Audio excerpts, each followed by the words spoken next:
to clear the air first. This desk received some absolutely filthy emails in recent days, after I suggested that All Blacks coach Steve Hansen was off his top game this year.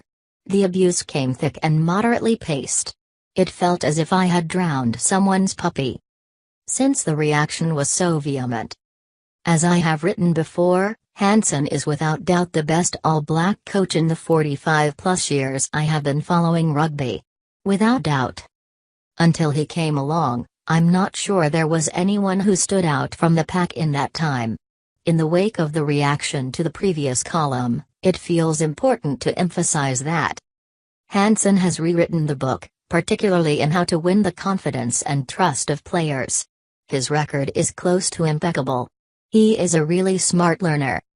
He's also proving a terrific interview subject by New Zealand standards, although he should drop the patronizing line about the sun still shining the next day after his team gets beaten.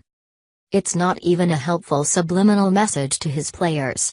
Maybe the odd silly thing slips out when you are constantly interviewed.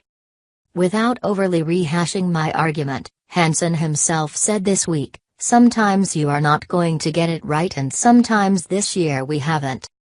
All Black coaches have an enormous advantage over the rest of the world, because of this country's unmatched commitment to the game, the pool of playing talent, and the system of central control.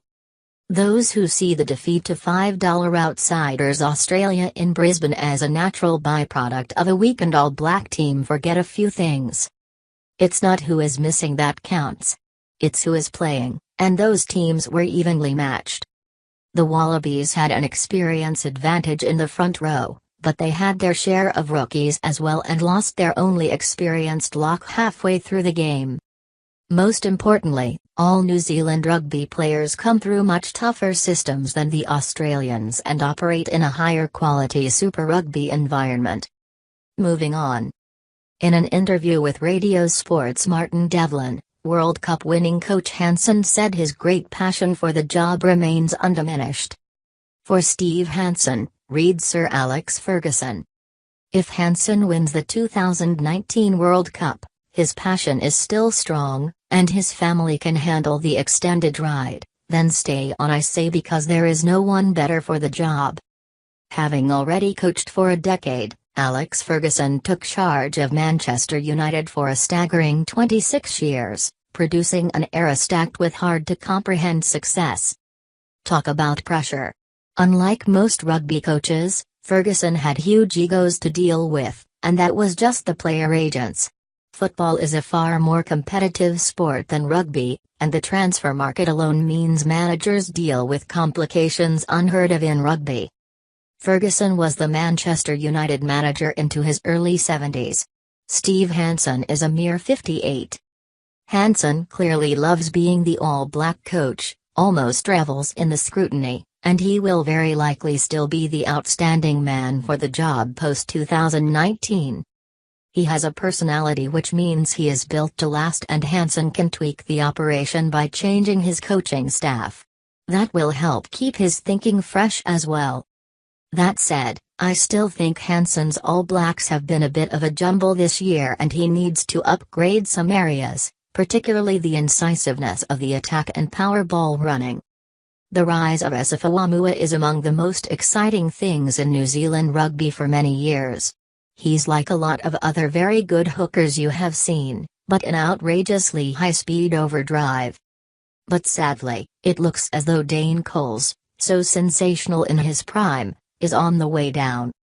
Here's a premature prediction on a power-packed team for the big 2019 World Cup Games, a team the selectors might have in mind.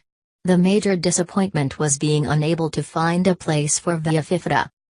Geordie Barrett, Ben Smith, Jack Goodhue, Ngani Lamape, Rico Ian, Buden Barrett, Aaron Smith, Kieran Reid, Sam Cane, Liam Squire, Sam Whitelock, Brodie Ritlick, Owen Franks, Asafo, Joe Moody.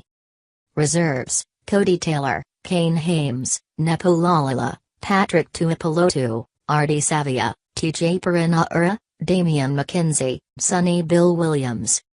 There is a simple rule which should take care of the Jason Taumalolo situation in terms of future Kiwi League selection. Anyone who has played for the Kiwis and switches to another nation for the World Cup should be tied to that new team, forever. Entwined with that should be a greater effort to give teams like Taumalolo's Tonga and Samoa regular test action. Bottom line, Taumalolo never plays for the Kiwis again. End of story.